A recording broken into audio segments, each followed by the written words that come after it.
The Spanish love a fiesta. Each year, throughout Spain's towns and villages, one fiesta celebrates the Iberian Peninsula's Moorish past. Townspeople dress as Moors or Christians, each trying to outdo the other in opulence and glamour.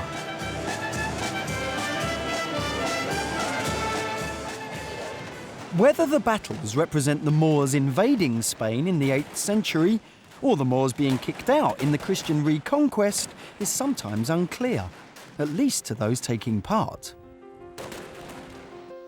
But what is clear is the architectural legacy that the Moors left behind. Less well known is what else we have to thank the Moors for. There are all kinds of things that we take for granted now in the West or in the modern world, which actually arrived through Moorish Spain. Everything from paper, cotton, oranges, lemons. The Moors' legacy in medicine ranges from drinking lemon juice to the whole concept of what being a doctor is. The Moors also brought with them astronomy, music, philosophy, physics and mathematics. Medieval Western Christian mathematics would be inconceivable without what the Arabs transmitted to the West. Like many people lured by the prospect of a too-good-to-be-true timeshare, the Moors first came to Spain by invitation. The Visigoth rulers of southern Spain were fighting among themselves, and one side asked the Moors to sail over from North Africa and help out. The Moors arrived and sorted out the argument, but they liked what they saw and didn't go back. In fact, a second 18,000-strong army soon came over and took Seville. And so it started. The Moors, who had embraced the new religion of Islam, began to put their stamp on Spain. Where there had been a Christian cathedral, they built a Muslim mosque. They did it in Seville, and further up the river in Cordoba, they did it in style.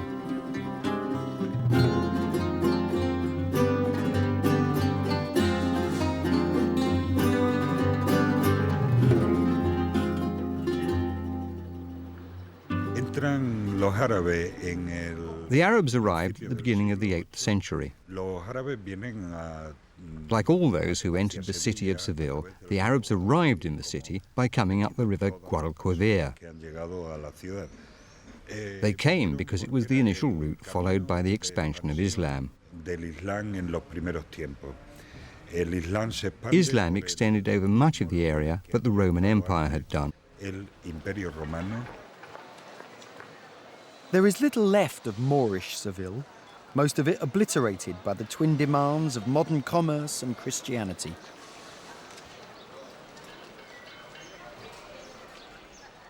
Where there is now a Catholic church, there was once a mosque, and beneath that, often a previous church or synagogue, and sometimes a Roman temple. The Moors built something which was completely their own, but incorporated all this stuff that they found around them. So you've got a kind of syncretic effect here, where people are building on top of things and they're borrowing stuff from what they find there, and each generation is producing something new. The main Moorish relic is the Giralda, once the minaret of the mosque.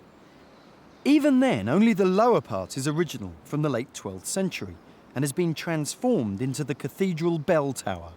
The Giralda is typical of Seville and the history of Andalusia. The Roman feet cannot be separated from the Arab body and the Christian head. If the feet are separated from somebody's body, he cannot walk. If the body is taken away, he cannot live. And if the head is removed, he dies.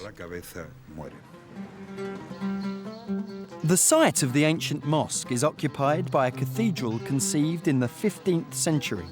The church authorities wanted a building on so magnificent a scale that posterity will believe we were mad. It's another Christian monument that tells us as much as anything about Moorish Seville. The Alcázar is still a royal palace. General Franco was a frequent resident. What you see today is mainly from the Christian era, although the complex was first built by Moorish kings when Seville was briefly the capital of Andalusia. The Arab influence lasted in Seville long after the Arab rulers had gone. They left behind a tradition that appealed to the new Christian conquerors, and they especially left craftsmen who could continue that tradition. This work, carried out by Muslim artists under Christian direction, is called mudéjar. Cuando se va conquistando las tierras que estaban. When the land was recaptured, it was in the hands of the Muslims who served the Christian kings. These Christian kings were surprised by the architecture that the Muslims had created. The mudéjar masterpiece in the Alcázar is the facade of Dom Pedro's palace, the archetype of a Moorish monument built for a Christian king. Christian motifs and coats of arms mixed with texts from the Quran. The king had imported craftsmen from Granada and Toledo, reflecting the new ruler's fascination with his Islamic inheritance.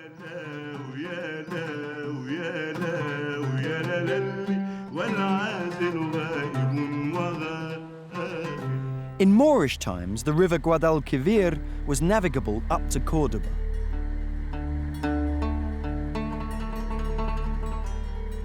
And it wasn't long after the Moors took control that the centre of political power shifted upriver.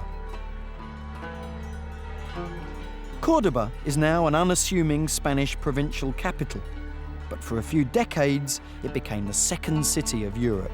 And the glory of Cordoba was, and still is, its mosque, the Mezquita. The mosque is one of the most amazing buildings in Moorish Spain. Architecturally, it's like a statement of what Moorish Spain was all about, because you've got building materials taken from Roman temples, from Visigothic churches. So they take all these bits and bobs and create something entirely new. This model in the local museum shows the Mezquita at its completion in the 11th century. Then it had a seemingly endless parade of doorways open to the gardens outside and unobstructed views through the forest of internal columns.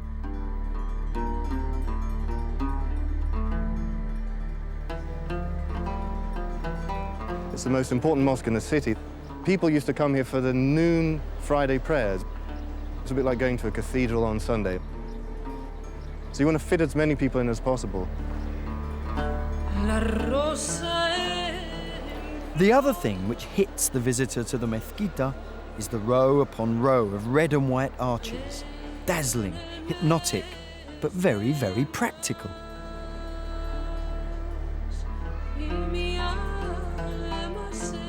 What you see in the mosque are the famous double arches. So you've got one arch and then another arch on top. This is in order to get a higher ceiling, because they were using old columns taken from the churches and temples that they found here, but they needed a higher ceiling than they could actually get with those columns. And that frees up space on the ground for all the worshippers.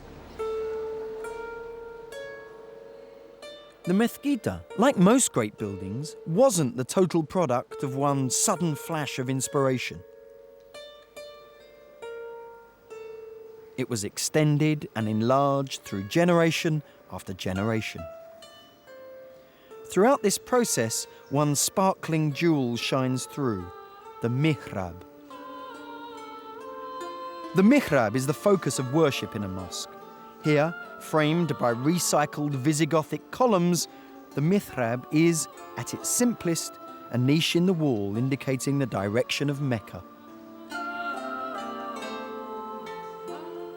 The rulers of Islamic Spain around the 10th century had a very strong sense of connection with Syria, their original homeland, where the conquerors of Spain came from in the 8th century. And they sought to evoke that family heritage by decorating the mihrab with glass mosaics, which evoked the glass mosaic decoration in places like the Damascus Mosque in Syria and the Dome of the Rock in Jerusalem. There are also inscriptions in gold, which evokes Quran pages, making the Quran a very special object.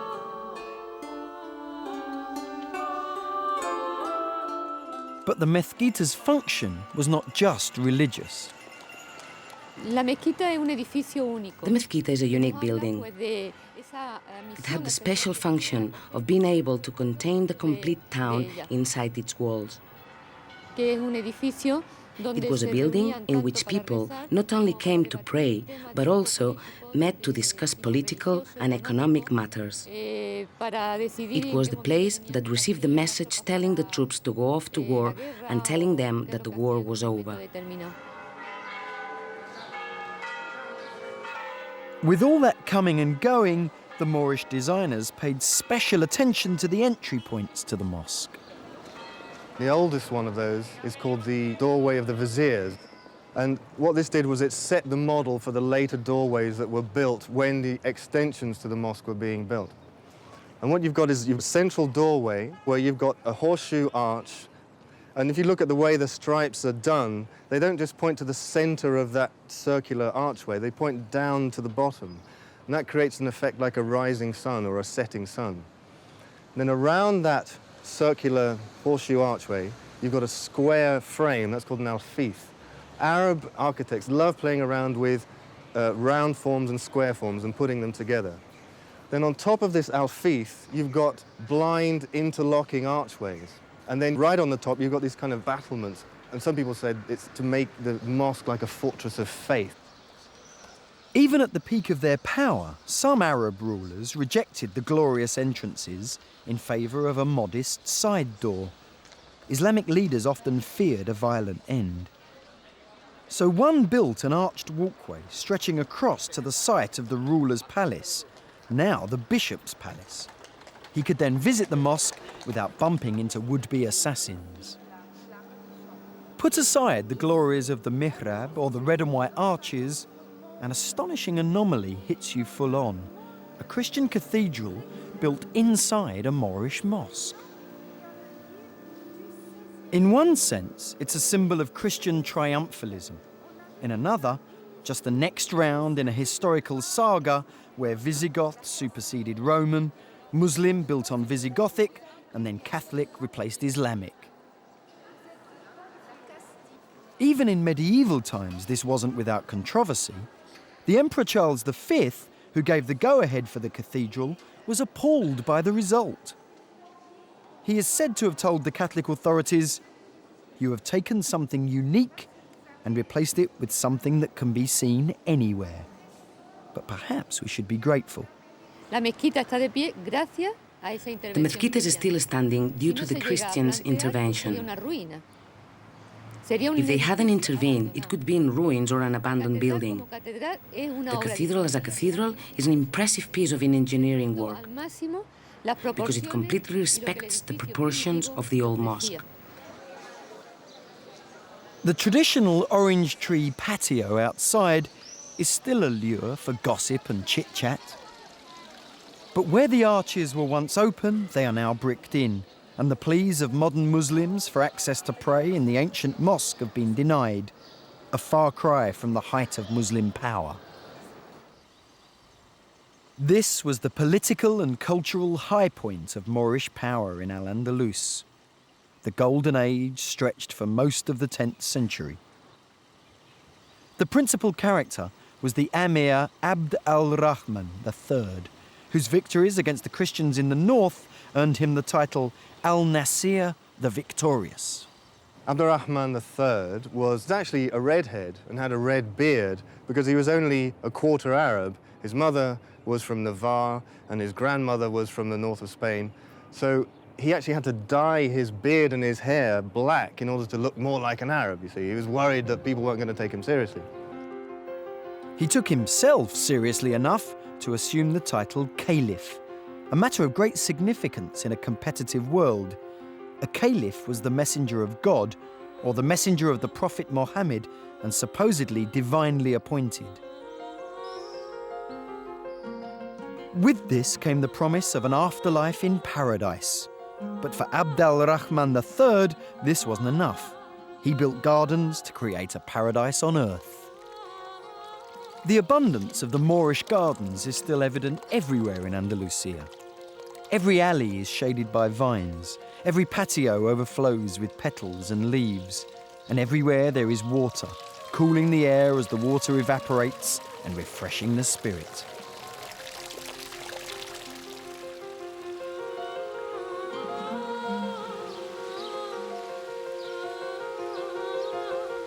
But if the Moors were good with horticulture, they excelled in agriculture. There was a kind of green revolution here during the time that the Umayyads were in control here in Cordoba. There are all kinds of things that we take for granted now in the West or in the modern world, which actually arrived through Moorish Spain. Everything from oranges, artichokes, lemons, aubergines, rice as well. We've got hard wheat, the kind of wheat that you use for pasta. It grows much better in these dry conditions. It doesn't go off so easily. And it was largely to do with the improvement of the irrigation system here in Spain.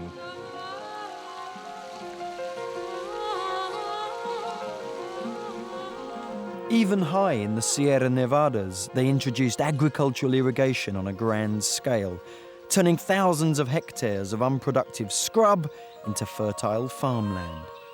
Some of the Moors' original irrigation channels and pools are still in use today. So suitable are they that the only nod towards modern technology has been the replacement of sand dams by metal sluice gates. In Moorish times, the river Guadalquivir was deep and fast-flowing at Cordoba. Just downstream of the Roman bridge is the reconstructed Moorish water wheel.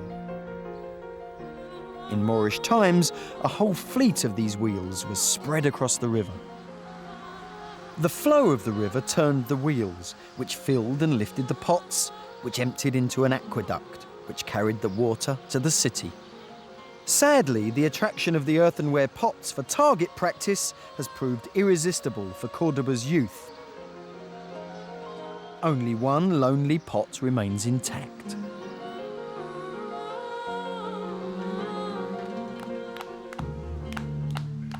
Cordoba was not just an artistic and political centre, it was also a centre for industry and manufacture, and much of this work was carried out by the Jews. The old parts of the Andalusian towns all have their Jewish quarters, where streets are frequently named after the trades that flourished there. Under the Christian Visigoths, the Jews were very much bottom of the pile when riches and privileges were being shared out. En el momento de la entrada de los árabes, los judíos ganaron. At the time of the arrival of the Arabs, the Jews gained in status. Unos aliados de la entrada de la tropas Consequently, they became allies of the entering Arab troops. Una buena posición hasta al menos. Throughout all the Middle Ages, they were in a good position until at least the 12th century, when the Crusades began in the whole of the Mediterranean. It was not just the Jews and Christians who were second-class citizens under the Moors. Moorish women were also expected to defer. However, some exceptional Muslim women managed to struggle to the top. Lubna was a famed calligrapher and mathematician who lived in Córdoba in the 10th century. She was partly responsible for the most important centre of Moorish learning, the Caliphal Library of Al-Hakam II. A century later, the celebrated writer Walad al-Umayya rose to fame. She was famous for walking through the streets of Cordoba with her satirical poems embroidered on her clothes. In Granada, Hafsa al-Rakunaya was a well-respected poet and teacher who exerted great influence over the local rulers. At the same time in Seville, Fatima bint al-Mutana, philosopher, jurist and academic, was teacher to the great Moorish philosopher Ibn al-Arabi, a man who went on to influence the greatest of Moorish polymaths, Averroes. Averroes was one of the intellectual giants of Cordoba. He was an astronomer, a jurist, a philosopher. He was also a physician, and he was also one of the counselors to the rulers here. And the interesting thing about Averroes is that he's actually better known in the West now than he is in the Islamic world, because he had a huge impact on the West philosophically, the work that he did trying to square the circle between faith and reason. How do you square up the fact that you've got, on the one hand, you're a Christian or you're Muslim, so you believe that God created the world, and on the other hand, you're reading people like Aristotle, and you think, well, I can understand the world just by looking at it and observing it. So these two things didn't seem to square up. Neither did the square peg of Averroes's thinking fit into the round hole of Muslim beliefs. Ultimately, Averroes fell out of favour and was ordered to stand at the mosque gate, where true believers could spit at him as they walked past. While the Muslim Averroes may not be more than just a street name now to many Spaniards, the effect he and his fellow polymaths had on the medicine of the time was enormous. When the Moors invaded Spain, Christian medicine was effectively confined to a series of recipe books, antidotaries, do-it-yourself medicine. There was very little understanding of the body. There was very little understanding of how drugs worked. There was a relatively small number of drugs used, relatively small number of surgical techniques. Medically, Moorish Spain was streets ahead of the rest of Europe, and a lot of their medical knowledge came from the Greeks. But it was also work that they did themselves. They picked up the ball from people like Dioscorides and Galen, who they were translating, and they looked at, say, the medicinal properties of plants. They also developed all kinds of techniques to do with surgery. In fact, if you look in some of the museums here, they've got models of the surgical instruments that the Moors used to use, and they're not a million miles away from the surgical instruments being used even now. The Moors introduced a whole variety of surgical techniques. It included, in particular, wound surgery, how to stuff your guts back and so that the patient would live. And when the Crusaders went to the Holy Land, they were amazed at the Muslim physicians because they were so good at dealing with wounds. One of these doctors was Maimonides. He was the physician to the court of the Muslim leader Saladin. Maimonides was born in Cordoba to a Jewish family and learned his medicine from the ruling Moors. He went on to become one of the Middle Ages' leading philosophers and doctors. But not all the medical books were written by Spanish Moors. An enormous volume of knowledge was imported into Spain from the rest of the world. The Moors in Spain had huge compendia, 10 times the size of what had previously been available in Western Europe. The canon of medicine of Avicenna, we would take probably a year to read it. It was so big. When the Christians reconquered Spain, they found a flourishing medical civilization, and they wanted to translate it for the benefit of those who didn't know Arabic but only knew Latin. And so in Spain were made the translations of the great books of Arabic medicine. The Moors also brought other instruments, musical ones. The influence that the Moors had on Spanish music can be dated back to the invention of musical notation in the 9th century by an Arab scholar, which then was imitated by the European scholars. The Moors brought several instruments into Spain, such as the rabab, bowed instrument, a little bit like the violin, as well as wooden flutes and double-reed shomes, and a lot of percussion. But the main instrument that was considered the king of instruments was the oud.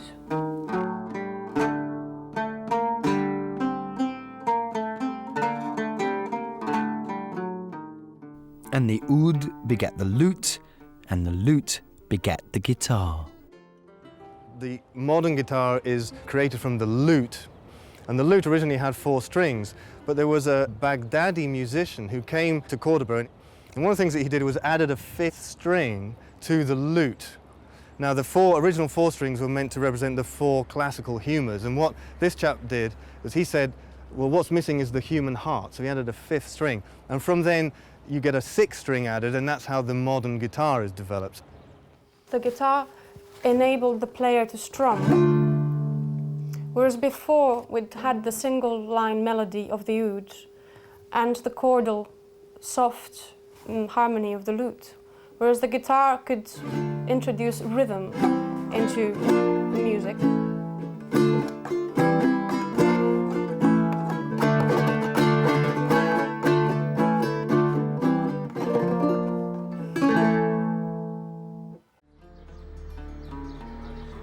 While the guitar is the most famous instrument associated with the Moors, Spain is better known today for an original musical culture. Seville is a city once governed by the austere Almohads, who urged the destruction of musical instruments. Today, it's the city that in places like La Carboneria celebrates a musical heritage with its roots in Moorish Andalusia, flamenco. Flamenco actually in Spanish just means Flemish or a flamingo. So there are all kinds of theories that maybe the movements of a flamingo-inspired flamenco dance.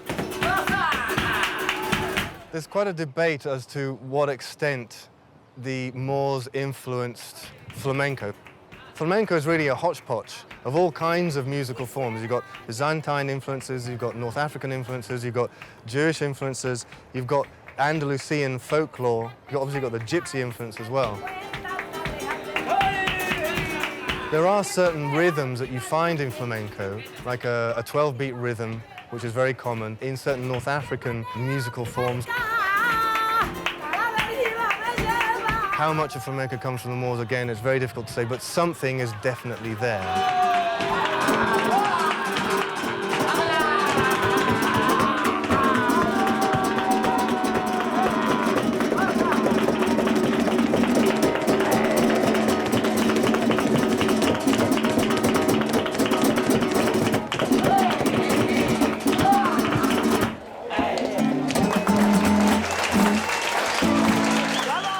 Flamenco may or may not trace its roots back to the Moors, but the high point of Islamic culture, the Golden Age, was in the 10th century, barely 200 years after the Moors arrived.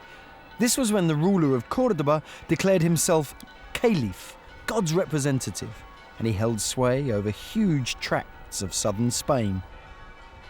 Abd al-Rahman III, the most powerful of Cordoba's rulers, made a bold attempt to establish the growing Moorish bureaucracy in one place.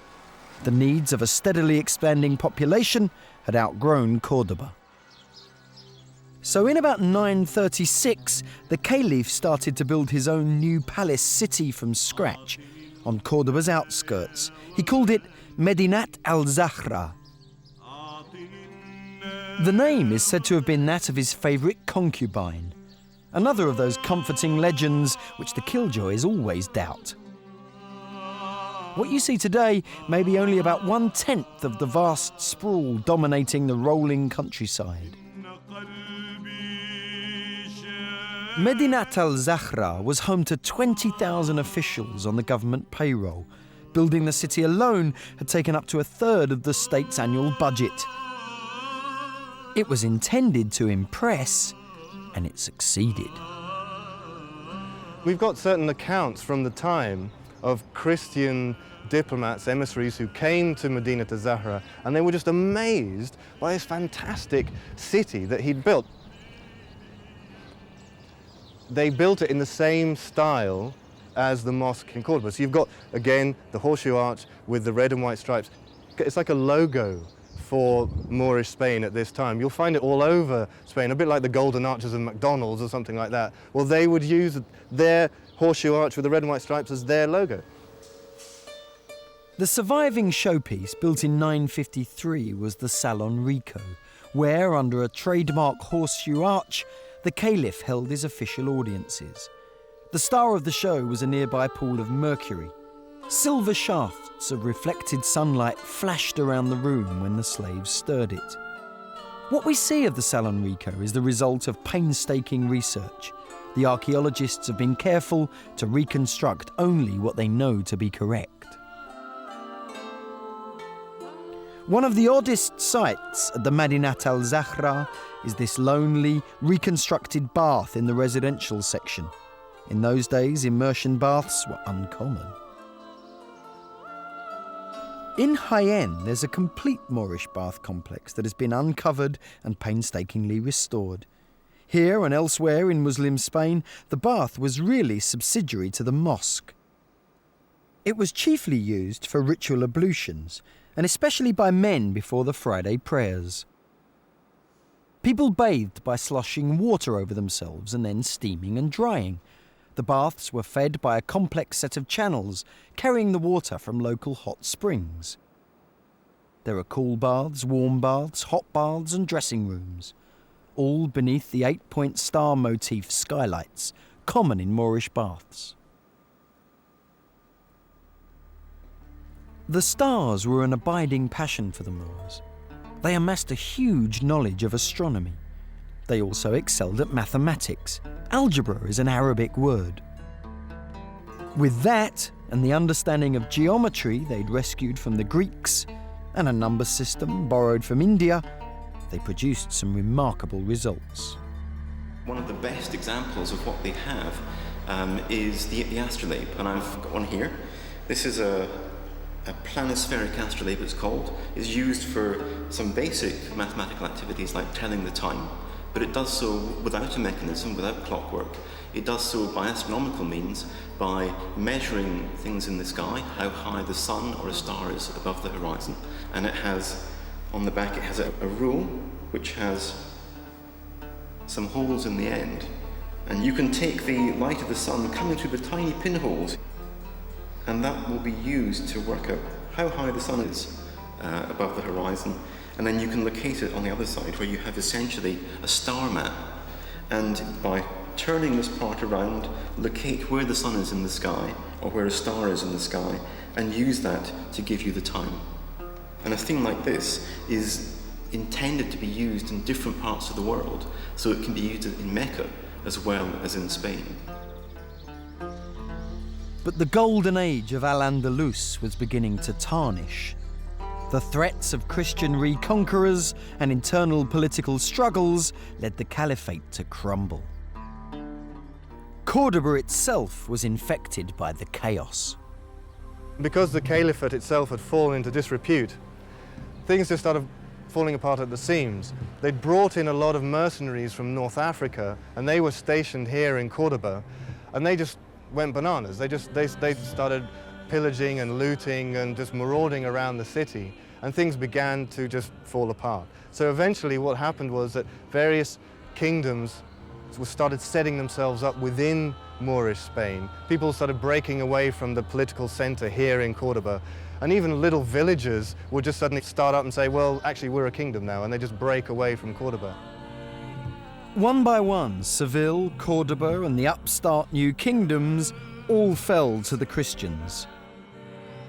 The story of Al-Andalus ends in Granada, with the dynasty who left behind an enduring monument to Arabic culture, the Alhambra. The Nasrids were the last Islamic dynasty in Al-Andalus. Their first monarch, Mohammed I, built his impregnable hilltop fort after taking Granada from various warring factions in 1237. There had been fortresses here before, and he surrounded the Alhambra with a huge protecting wall. It was a bloody time in 13th, 14th, 15th century Spain. You had to be tough to survive. There was the threat from the Christian monarchs to the north. There was also sometimes a threat from the Marinid sultans in Morocco. It was also a time of considerable economic hardship. And of course, in the 14th century, this is when the Black Death strikes and it ravages the economy of Granada. But amid all the bloodshed arose a building of amazing beauty.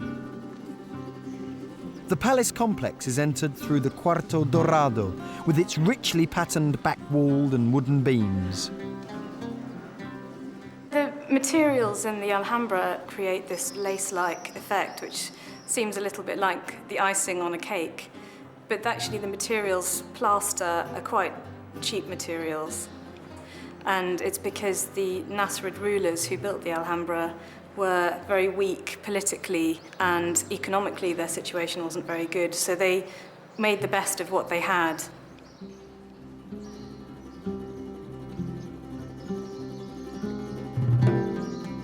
The two doors were intended to confuse. The left one leads to the palace proper. The right one took would-be assassins down a series of blind alleys. That's the story anyhow. And maybe there's a grain of truth in it. After all, the king who built this, Mohammed V, was found floating face down in one of the palace pools. One of the oldest surviving parts of the complex, the Partal Palace, is early 14th century. Overlooked by the Torre de las Damas, this area was once richly decorated, but the Torre had private owners in the 19th century, and their interior decorators managed to destroy much of what was worthwhile.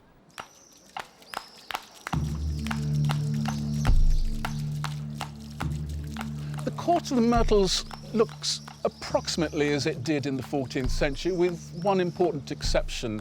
Those box hedges that rise to obscure your view wouldn't have been like that at the time. They would have had the myrtles there, but it would have been a sunken beds of myrtles. The thing you've got to remember about the Alhambra is you mustn't just walk around it, blonk, blonk, blonk.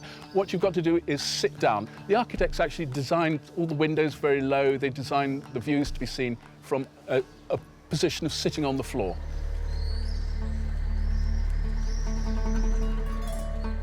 The pivotal point of the Alhambra is the Lion Court, right in the middle. It's in turns beautiful and moving, sitting proudly on the cover of every tourist guide and brochure.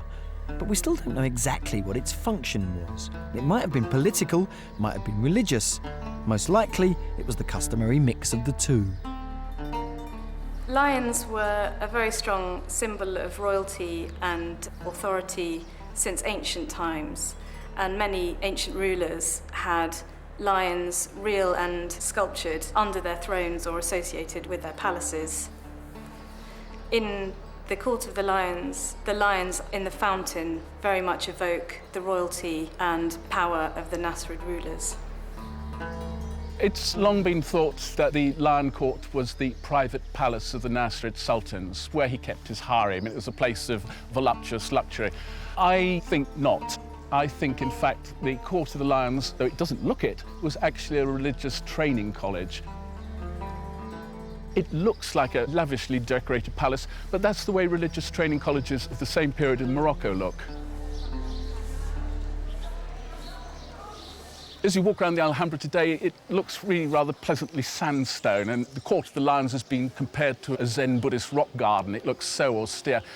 But at the time, in the 14th century, everywhere was lavishly, luridly painted, making it look much more like a Disneyland palace. But there would be textiles everywhere. There'd be textiles on the ground, there'd be textiles hanging out of the windows, and there'd be textiles veiling the doors. One of the arts of the Nasrid period in Spain was silk textile production, and the designs on the textiles very much evoke the designs on architecture in the Alhambra. As you walk into these courtyards, you see this fantastically elaborate stucco and tile work. At first, the eye can't really take it in. Indeed, even once you've looked at it for hours, the brain still can't take in the fantastic elaboration of the decoration here.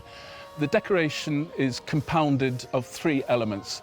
There's geometrical decoration employing stars and squares. Then there's arabesque or atarique decoration, the use of elaborate coiling vegetation. And then intertwining with this, you get calligraphic decoration. The calligraphy is very important in the Alhambra. Large parts are one big stone book, and he who can read it will take messages from it. Messages were also sent in the elaborate decorations seen in the rooms off the courts. In the salon of the ambassadors, the heavens were represented in the ceilings. And to drive the message home, the Sultan had his throne set into this niche. All those who looked at him were dazzled by the sunlight streaming in through the window behind.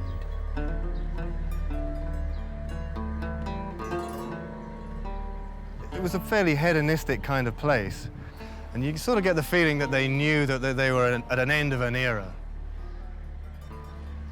They used quite a lot of hashish, they drank quite a lot of alcohol. This is obviously banned officially in Islam, but they seem to turn a bit of a blind eye to it. And also some of the kings of Moorish Granada were quite famous for, let's say, if you owed the king some money, maybe you could just, a few sexual favors and he turned a blind eye to all the money that you owed him, that kind of stuff. So they were indulging in all kinds of vices, and it was really a sort of a Las Vegas of Europe at the time. it wasn't just the rulers who became a little lax in observing Islamic law. The rulers' wives were not all pillars of probity. The trunk of this old yew tree, which grew in the Sultana's patio in the Alhambra, is preserved because legend has it that at night the Sultana, who was safely upstairs behind locked doors, would encourage young men to climb the yew and enter her apartments from the overhanging boughs. Before dawn, the young men would descend by the same route. But all good things must come to an end.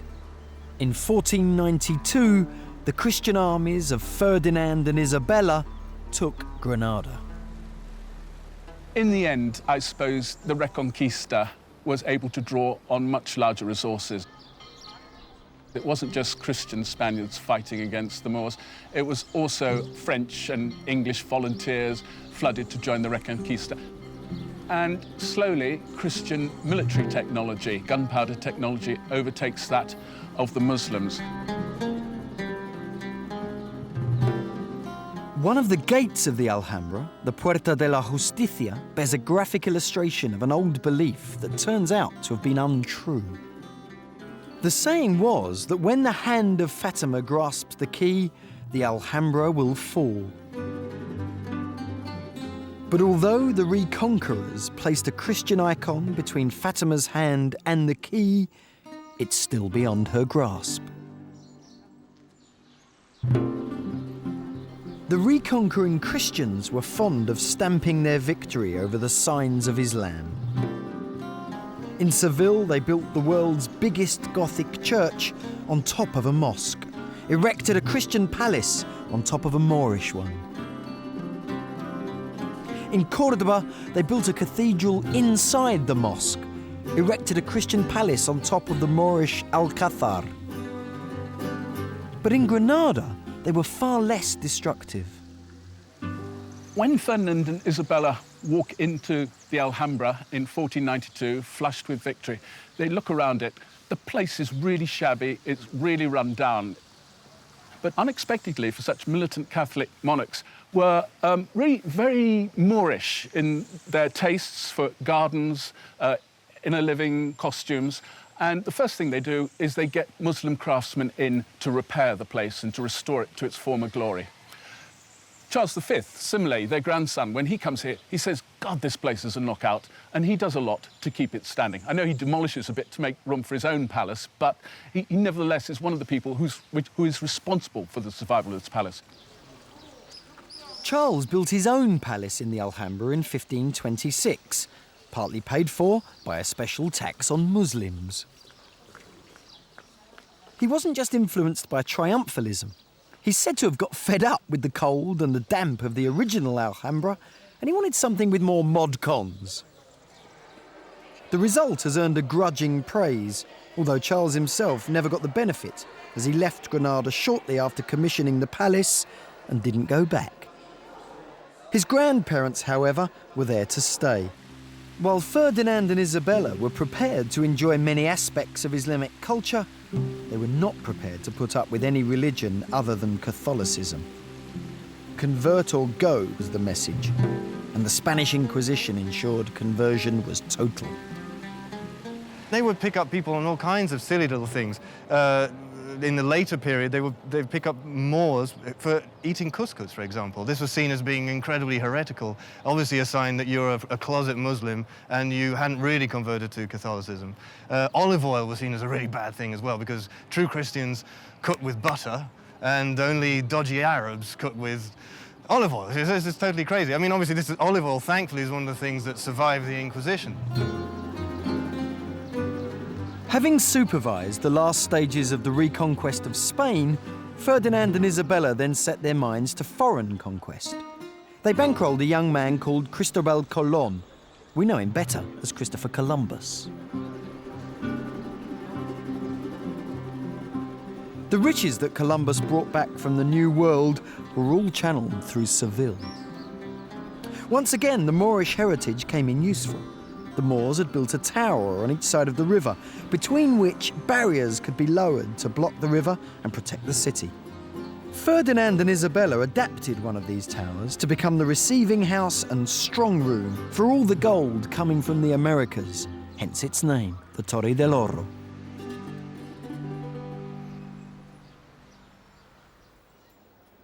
Columbus himself resides less than a kilometre away, in a lofty tomb within the cathedral that his wealth helped to support. However, the wealth of Spain was not to last. A lot of Moors stayed in Spain for another 100 years or so, and they didn't actually leave until 1609, which is when they were kicked out by the King Philip III. And ironically, what happened was that the Spanish economy nosedived as a result, because the Moors, or the Moriscos, they had a huge amount of technical know-how, particularly agricultural. And they were the ones who controlled all the irrigation systems. They were the ones who knew how the crops that the Moors had introduced, how to plant them and how to cultivate them and all this kind of stuff. And there used to be a saying, actually, whoever has Moors working for them, they're worth their weight in gold. But in a way, the Moors never left Spain. There's still a sense of the souk in the narrow streets where Moorish products are sold. Arabic tea is still sold in the shadow of the Christian church. And less than a kilometre from the Alhambra, across the River Darro, the first new mosque in Spain for 500 years has recently opened. While renewed tension rises between Christian and Muslim, the modern mosque has been built on a hillside overlooking the Alhambra. The few worshippers and their religious leaders face all the hostility engendered by the Madrid train bombings and the suggestion that Al-Qaeda covets some sort of resurrection of Al-Andalus in modern Spain. All of that talk about Al-Andalus is nonsense. History is history, and they are very serious to be dreaming about what happened 500 years ago. If Muslims got to contribute something to our time and to our fellow human beings, it has to be done in this age and facing the many, many challenges and problems of this age. And dreaming about lost glories of past civilizations is just wasting time. In a way, the Muslims are less romantic about our historic Islamic past than some of the Christians. There are foundations and clubs and cultural associations to revive the heritage of Al-Andalus, and they are all Christian. They are not Muslim. The closest that most Spaniards get to their Moorish culture is the Moors and Christians fiestas. Half the town will get dressed up as Moors and they'll wear feathers in their hair and all kinds of stuff. It's fantastic. And then the other half of the town will be dressed as Christians and they're all a bit sort of more serious and sour looking. And that really is what it's all about for a lot of people. They may come and visit the mosque, they may go to the Alhambra, and it's a kind of Disneyfication almost of the Moorish past taking place here. So it doesn't really go underneath the surface.